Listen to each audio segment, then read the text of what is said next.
Hello students, welcome back to my channel the education park. मैं सुनीता सोनी इग्नू में public administration पढ़ाती हूँ। यूजीसी नेट क्वालिफाइड हूँ। आज हम लोग एमए इन पब्लिक एडमिनिस्ट्रेशन के जो स्टूडेंट्स हैं उनके लिए नया चैप्टर लेकर आए हैं, एमपीए 14 का यूनिट 4। ये चैप्टर एमबीए में भी बहुत हेल्पफुल है। यूजीसी नेट में भी इसके बारे में बहुत बहुत क्वेश्चंस आते हैं और यूपीएससी जो पब्लिक एडमिनिस्ट्रेशन से कर रहे हैं उनके लिए भी हेल्पफुल है। स्टेट एग्ज़ाम्स में भी हेल्पफुल है। प्लीज़ टर्म्स को समझने की कोशिश कीजिएगा। टर्म्स ही इम्पोर्टेंट है। टर्म्स ही पूछी जाती है कि आपको डेफिनेशन किसी और की दे दी और उसका नाम किसी, मान लो डेफिनेशन दे दी जॉब एनलार्जमेंट की, देन नीचे लिख दिया कि ये जॉब सेटिस्फेक्शन है और आपसे पूछा सही है कि गलत। तो इस तरह से इसकी डेफिनेशंस, इसकी इम्पोर्टेंस इस चैप्टर की यही है कि इसकी टर्म्स को समझा जाए। तो आज का चैप्टर है हमारा job analysis and job structure. Please video देखें, पसंद आए तो सब्सक्राइब करें, लाइक करें, कमेंट करें। कोई और वीडियो चाहिए तो बताइएगा, बट प्लीज़ प्लीज़ सब्सक्राइब करें ताकि हम लोग डायरेक्ट लाइव आकर कुछ चैप्टर्स, कुछ चीज़ें डिस्कस कर सकें। जब तक आप सब्सक्राइब नहीं करेंगे हम लाइव नहीं आ पाएंगे। चलो आज का चैप्टर शुरू करते हैं। यूनिट 4 आपका job analysis and job structure. तो इंट्रो जॉब एनालिसिस को अगर हम जानना चाहें तो क्या होती है। Job analysis is a systematic process of studying a job to find out. एक जॉब की सिस्टमैटिक स्टडी करते हैं हम, और क्या जानने के लिए कि क्या काम करना है, कैसे करना है, क्यों करना है, और करने के लिए क्या क्वालिफिकेशन चाहिए, क्या स्किल्स चाहिए। मतलब हम एक जॉब का पूरी तरह से सिस्टमैटिक प्रोसेस से अगर हम स्टडी करें कि जॉब क्या है, कौन इसको कर सकता है, क्यों इसको करना है, क्या क्वालिफिकेशन रिक्वायर्ड है, क्या स्किल रिक्वायर्ड है।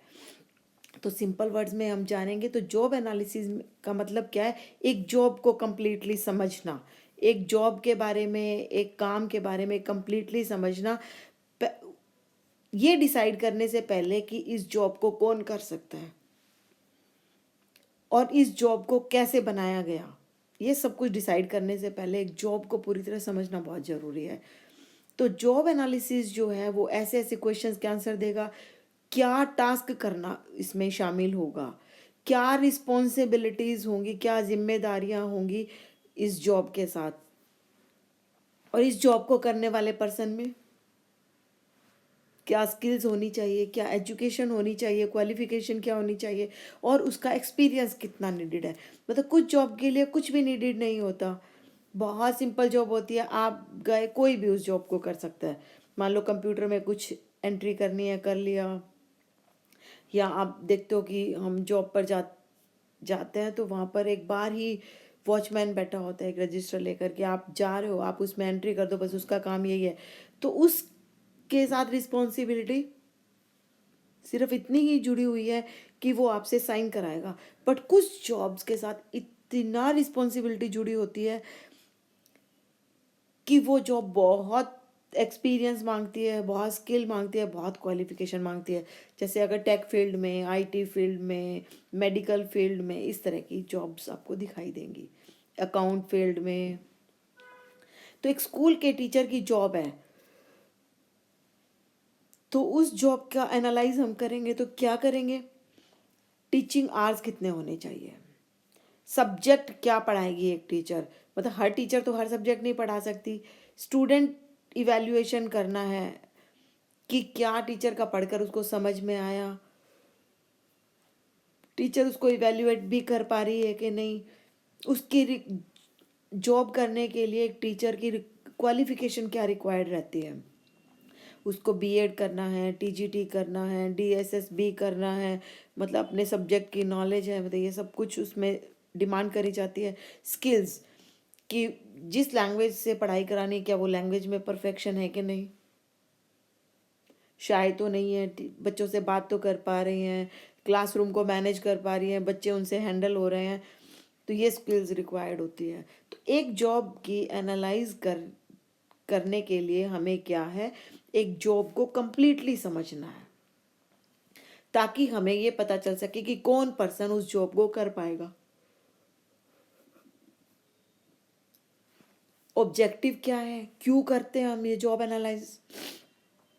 जॉब एनालिसिस करने का मेन ऑब्जेक्टिव है identify duties and responsibility of A job, कि एक जॉब हम किसी पर्सन को देंगे तो उसको क्या बताएंगे कि तेरी क्या ड्यूटीज है, क्या रिस्पॉन्सिबिलिटी है। तो उसके लिए तो हमें जॉब एनालिसिस करना पड़ेगा। क्वालिफिकेशन और स्किल्स डिसाइड करने के लिए भी हमें जॉब का एनालिसिस करना पड़ेगा। क्या उस पर्सन की क्वालिफिकेशन होनी चाहिए जो वो जॉब करेगा, तभी हम एडवर्टीजमेंट दे पाएंगे, तभी हम सिलेक्ट कर पाएंगे, इंटरव्यू ले पाएंगे। रिक्रूटमेंट में ये हेल्प करता है, सिलेक्शन राइट पर्सन का सिलेक्शन करने में हेल्प करता है, फेयर सैलरी डिसाइड करने में हेल्प करता है, क्योंकि जितनी ज़्यादा स्पेशलाइज्ड जॉब होती जाएगी सैलरी उतनी ही ज़्यादा बढ़ती जाएगी, और जितनी नॉर्मल तरीके की जॉब्स हैं उनकी सैलरी कम होगी।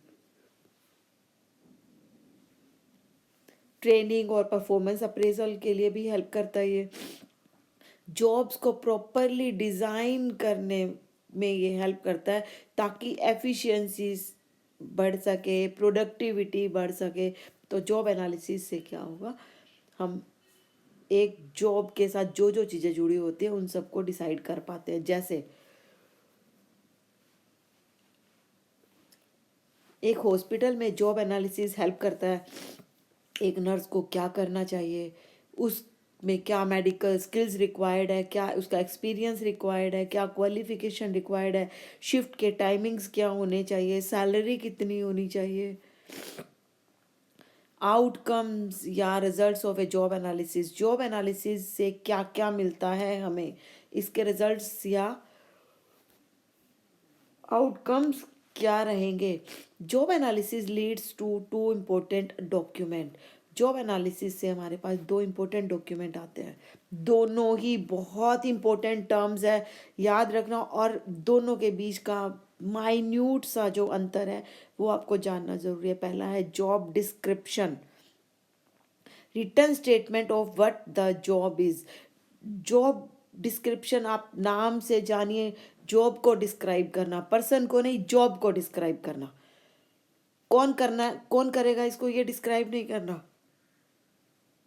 जॉब क्या है, अब जॉब क्या है तो उसकी ड्यूटी क्या है, उस जॉब को करने के लिए रिस्पॉन्सिबिलिटी कितनी चाहिए, उस जॉब को करने के लिए वर्किंग कंडीशन कैसी होगी, ये सब जॉब के डिस्क्रिप्शन में बताया जाता है कि आपकी ये जॉब होगी, आपको ये काम करना है, ये आपकी जिम्मेदारी होगी, और इस वर्किंग कंडीशन में आपको काम करना है। मतलब एक फैक्ट्री में कोई पर्सन काम कर रहा है तो इस मशीन पर, मतलब इस मशीन पर ये जॉब करनी है, इस मशीन को सुबह 8 बजे से शाम को 8 बजे तक चलाना है, ये मशीन इसी रूम में रहेगी, इसको बाहर नहीं लेकर जाया जा सकता, और इसमें जिम्मेदारी क्या होगी कि शाम तक इसमें कम से कम 100 पीस तैयार हो जाने चाहिए। तो ये था जॉब डिस्क्राइब करना। अब है जॉब स्पेसिफिकेशन। जॉब स्पेसिफिकेशन में पर्सन की बात करते हैं हम, कि who is suitable for the job. Job कौन पर्सन कर सकता है, उसकी एजुकेशन क्या हो, उसका स्किल क्या हो, उसका एक्सपीरियंस क्या हो, उसकी एज क्या हो, उसकी एबिलिटी क्या हो, उसके पोटेंशियल्स क्या हो, ये सब डिसाइड करते हैं। तो जॉब डिस्क्रिप्शन में हम सिर्फ जॉब को डिस्क्राइब करते हैं, पर्सन के बारे में बात नहीं करेंगे कि किसने करनी है। बट जॉब स्पेसिफिकेशन में हम जॉब की बात नहीं कर रहे हैं, करने वाले पर्सन की बात कर रहे हैं, कि उसमें क्या एजुकेशन, क्वालिटी, क्वालिफिकेशन, एलिजिबिलिटी क्या होनी चाहिए, और जॉब डिस्क्रिप्शन में जॉब की ड्यूटीज, रिस्पॉन्सिबिलिटी और वर्किंग कंडीशंस क्या होनी चाहिए। तो एग्जांपल, एक क्लर्क के लिए जॉब डिस्क्रिप्शन क्या होगा कि उसको काम क्या करना है, फाइल हैंडलिंग, डेटा एंट्री करना है, ऑफिस वर्क करना है, और जॉब स्पेसिफिकेशन में उसको ग्रेजुएट होना ज़रूरी है, उसको कंप्यूटर की नॉलेज होना ज़रूरी है, हो सकता है उसको अकाउंट्स की नॉलेज होना ज़रूरी हो, उसकी टाइपिंग स्पीड कितनी है। तो ये सब कुछ दोनों में फ़र्क है, और एग्ज़ाम में यही फ़र्क आपसे पूछा जाता है यूजीसी नेट का। तो ये मतलब ये समझो कि इम्पोर्टेंट क्वेश्चन है। मोस्टली जॉब डिस्क्रिप्शन की स्टेटमेंट देंगे और नीचे जॉब स्पेसिफिकेशन लिख देंगे, या जॉब स्पेसिफिकेशन की डेफिनेशन देंगे और जॉब डिस्क्रिप्शन लिख देंगे, और ट्रू है फॉल्स है आपसे ये पूछा जा सकता है। एक ट्रू है, दोनों ट्रू है, दोनों गलत है, मतलब इस तरह के क्वेश्चन आपसे आ सकता है। जॉब एनालिसिस के कंपोनेंट्स क्या हैं, एस्पेक्ट्स क्या हैं। जॉब एनालिसिस क्या क्या कवर करता है? Job duties and task, job की ड्यूटी क्या है, क्या टास्क करना है, जॉब की क्या रिस्पॉन्सिबिलिटी है, क्या टूल्स और क्या इक्विपमेंट इसमें यूज़ होंगे, वर्किंग कंडीशंस क्या होंगी, स्किल्स एबिलिटी एजुकेशन क्या रिक्वायर्ड होगी, और रिपोर्टिंग रिलेशनशिप क्या होगा, मतलब कौन किस को रिपोर्ट करेगा, ये भी जॉब एनालिसिस में बताया जाएगा। एग्जाम्पल, अगर एक पुलिस कांस्टेबल की हम बात करते हैं तो ड्यूटीज़ क्या होगी उसकी? उसको पेट्रोलिंग करनी है, कार में बैठकर जहाँ जहाँ कुछ क्राइम हो रहा है वहाँ जाना है। लॉ एनफोर्समेंट, ज़बरदस्ती लॉ के अकॉर्डिंग काम करवाना है। जैसे अभी अगर कोई रेड लाइट क्रॉस कर देता है तो उस पर जुर्माना लगेगा, तो लॉ एनफोर्समेंट रहेगा। स्किल्स क्या क्या चाहिए उसको? फिजिकल फिटनेस होनी चाहिए, डिसिप्लिन होना चाहिए उसमें, और कंडीशंस क्या होंगी? फील्ड वर्क होगा उसका, नाइट ड्यूटी भी हो सकती है। तो ये एग्जाम्पल है कि एक जॉब एनालिसिस में क्या क्या चीज़ें हम देखते हैं, क्या क्या एस्पेक्ट्स हैं। अब डेटा कैसे इकट्ठा करते हैं जॉब एनालिसिस के लिए? वेरियस मेथड से हम डेटा इकट्ठा करते हैं। पहला है observation method. Analyst observe employees by working. जब कोई एम्प्लॉय काम कर रहा है तो एनालिसिस करने वाले लोग उनको ऑब्जर्व करते हैं, उन एम्प्लॉयज़ को। ये उन जॉब्स के लिए परफेक्ट है जहाँ पर मैनुअल और रूटीन जॉब्स हैं, मतलब जो सिंपल जॉब है उन्हीं को ऑब्जर्व कर सकते हैं। अगर हम ये कहें कि एक इंजीनियर काम कर रहा है कंप्यूटर पर या मशीनों से और उसको ऑब्जर्व करना है, तो उसको ऑब्जर्वेशन करना मुश्किल हो जाएगा क्योंकि उसका टेक्निकल फील्ड है। बट मैनुअल और रूटीन जॉब्स में ये बहुत ही सूटेबल मेथड है। Interview method, workers and supervisors को इंटरव्यू किया जाता है, उनसे डिटेल इंफॉर्मेशन ली जाती है। तो इस तरह से भी हम जॉब एनालिसिस कर सकते हैं। थर्ड आता है क्वेश्चन मेथड। एक क्वेश्चन बनाया जाता है, एक क्वेश्चन पेपर बनाया जाता है, उसमें ट्रू फॉल्स, राइट रॉन्ग टिक करना, ऐसी ऑप्शंस दिए होते हैं और एम्प्लॉयज़ को दिया जाता है, वो इसको भरकर वापस दे देते हैं। तो ये बड़ी ऑर्गेनाइजेशन में पर्सन टू पर्सन या फेस टू फेस इंटरव्यू मुश्किल हो जाता है, ऑब्जर्वेशन मुश्किल हो जाता है, तो क्वेश्चन मेथड या सर्वे मेथड सही रहता है। डेली या लॉग मेथड, एम्प्लॉयज़ मेंटेन करते हैं डेली रिकॉर्ड ऑफ वर्क कि आज उन्होंने क्या किया, उस जॉब में क्या डिफ़िकल्टी आई, उस जॉब को और किस तरीके से किया जा सकता है, ये रोज़ का डेली मेंटेन करते हैं डायरी। तो इस तरह से भी पता चल सकता है। जैसे एक फैक्ट्री में ऑब्जर्वेशन यूज़ होता है, स्टडी मशीन ऑपरेटर्स, मशीन चलाने वाले ऑपरेटर्स को ऑब्जर्व करके उनसे डेटा लिया जा सकता है। लिमिटेशंस क्या रहेंगी? बहुत इम्पोर्टेंट है, बट फिर भी इसकी कुछ लिमिटेशन, कुछ सीमाएं होती है। टाइम कंज्यूमिंग प्रोसेस है ये, इसलिए करना बहुत मुश्किल हो जाता है। इंफॉर्मेशन जब तक आती है हो सकता है आउटडेटेड हो जाए, पुरानी हो जाए। एम्प्लॉय गलत डेटा भी दे सकते हैं, बायस्ड डेटा भी दे सकते हैं, मतलब पार्शलिटी भी कर सकते हैं। फ्रीक्वेंट जॉब चेंजेस होते हैं, इससे क्या है, एक्यूरेसी कमज़ोर हो जाती है, कम हो जाती है। मतलब हमें अगर एक जॉब पर जल्दी जल्दी लोग चेंज हो रहे हैं तो जो असली रिजल्ट आना चाहिए वो नहीं मिल पाता, और लार्ज ऑर्गेनाइजेशन के लिए तो ये बहुत ही महंगा प्रोसेस है। जैसे आईटी जॉब में रोल जल्दी जल्दी चेंज हो जाता है, सो जॉब एनालिसिस मुश्किल हो जाती है, या जब तक रिजल्ट आते हैं वो आउटडेटेड हो जाती है। जॉब डिस्क्रिप्शन मैं आपको पहले ही बता चुकी हूँ, जॉब के बारे में डिस्क्राइब करना। एक रिटर्न स्टेटमेंट है, जॉब का टाइटल क्या होगा, मतलब उसकी पोस्ट क्या होगी, ड्यूटीज़ क्या होंगी, रिस्पॉन्सिबिलिटीज़ क्या होंगी, उसके अधिकार क्या होंगे, उसकी जिम्मेदारी क्या होगी, उसकी जवाबदेही क्या होगी, अथॉरिटी, रिस्पॉन्सिबिलिटी। पता, जहाँ अथॉरिटी होती है वहाँ रिस्पॉन्सिबिलिटी उसके साथ ही होती है। पता, अगर आपको कुछ पावर दी गई है तो आपसे उस पावर को यूज़ करने के बाद रिजल्ट्स की भी डिमांड करी जाती है। जैसे अगर मैं एग्जांपल में इसकी बात करूँ, जो अथॉरिटी और अकाउंटेबिलिटी, कि एक क्लास में एक बच्चे को टीचर 10 मिनट कुछ काम से जा रही है तो एक बच्चे को मॉनिटर बना देती है, ये उसकी अथॉरिटी आ गई कि उसको अथॉरिटी दे दी। अब उसको काम क्या क्या करना है, बच्चे चुप रहने चाहिए, क्लास मेंटेन रहनी चाहिए, बच्चे पढ़ाई भी करे, तो ये रिजल्ट्स उसको देने होंगे, ये उसकी अकाउंटेबिलिटी होगी अगर उसको मॉनिटर बनाया है तो।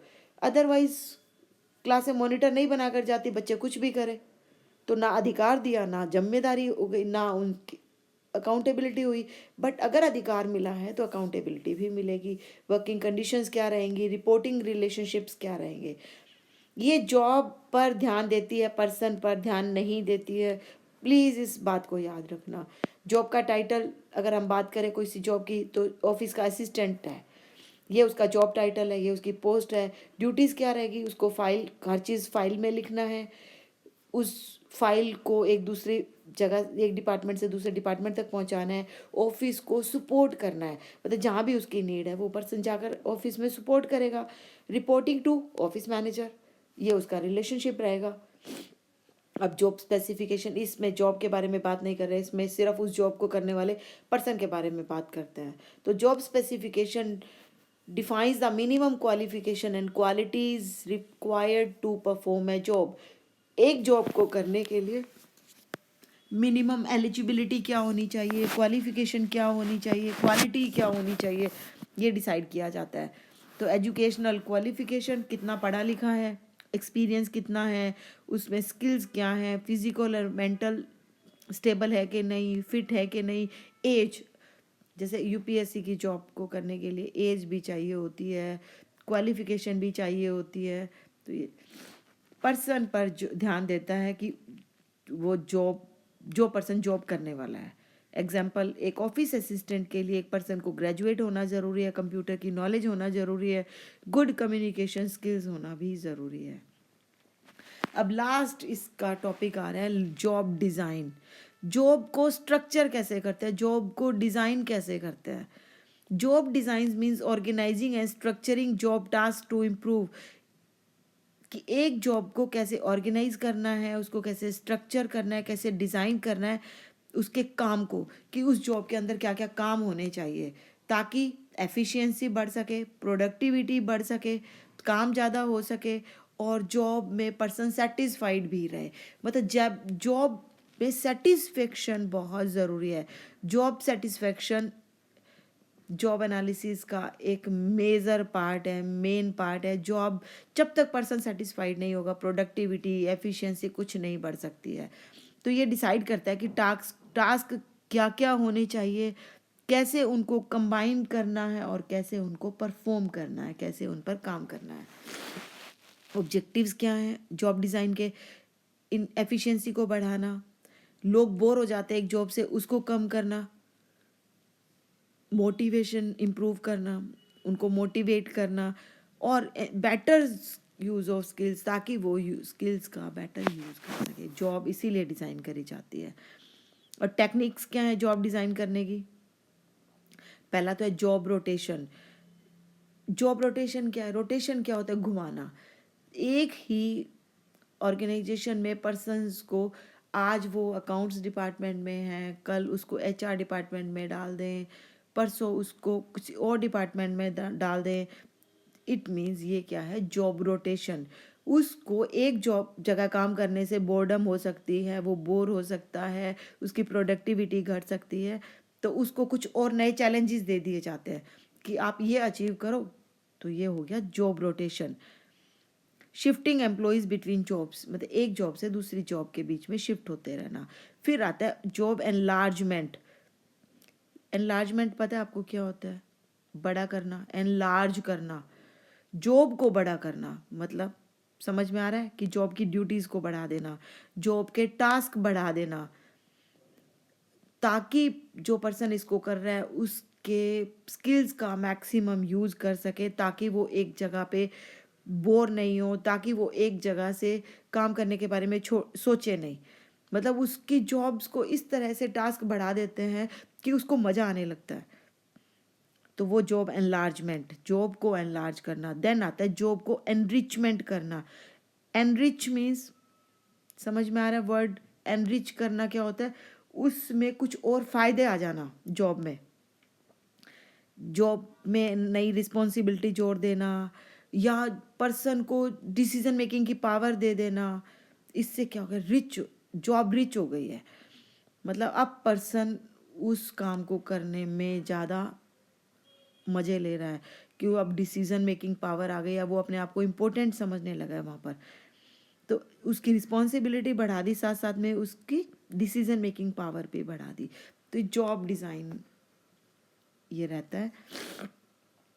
जॉब डिज़ाइन करने के लिए जॉब रोटेशन कर सकते हैं, जॉब एनलार्जमेंट कर सकते हैं, जॉब एनरिचमेंट कर सकते हैं। Example, a bank employ rotated between cash counter and customer service. मतलब एक बैंक का एम्प्लॉय पहले कैश काउंटर पर काम कर रहा था, बोर हो गया, प्रोडक्टिविटी कम हो गई, अब वो काम नहीं करना चाह रहा, उसको कस्टमर सर्विसेज में भेज दिया। वो भी खुश, कंपनी का भी काम हो रहा है, मतलब बैंक का भी काम हो रहा है। A clerk given responsibility to handle files plus data entry, job enlargement. मतलब पहले वो सिर्फ फाइल्स को हैंडल कर रहा था, अब वो उसमें डाटा एंट्री भी करेगा, उसकी जॉब को एनलार्ज कर दिया। एनलार्ज करेंगे तो कंपनसेशन भी बढ़ेगा, जब काम ज़्यादा मिलेगा तो एम्प्लॉइज सेटिस्फाइड भी होगा और मोटिवेटेड भी होगा। तो वन लाइनर्स अगर हम देखें, जॉब एनालिसिस क्या है? जॉब को स्टडी करने का प्रोसेस है। जॉब डिस्क्रिप्शन क्या है? कि जॉब को डिस्क्राइब करना, जॉब क्या है। जॉब स्पेसिफिकेशन क्या था? कि जॉब को कर कौन सकता है, जो पर्सन करने वाला है उसकी में क्या रिक्वायरमेंट है। और जॉब डिज़ाइन क्या है? How the job is structured, job को कैसे किया जाता है, कैसे परफॉर्म किया जाता है। ये चैप्टर ख़त्म होता है आपका। मतलब बहुत इंपॉर्टेंट चैप्टर है, कंफ्यूजिंग रहेगा, क्योंकि जब एग्ज़ाम में पूछा जाएगा तो सीधे सीधे कुछ नहीं पूछा जाता, बिल्कुल कंफ्यूज करके पूछा जाता है आपसे। तो चीज़ों के मीनिंग उनके वर्ड से निकालने की कोशिश कीजिएगा। Thank you. अगर कोई इस लाइन को सुनने तक अगर इस वीडियो में रह रहा है तो थैंक यू कि आपने ये वीडियो वॉच किया। प्लीज़ कमेंट करिए, सब्सक्राइब करिए, लाइक करिए, कमेंट करिए, ताकि मुझे भी मोटिवेशन मिले और आपको मैं और बेटर तरीके से समझा पाऊँ। Thank you.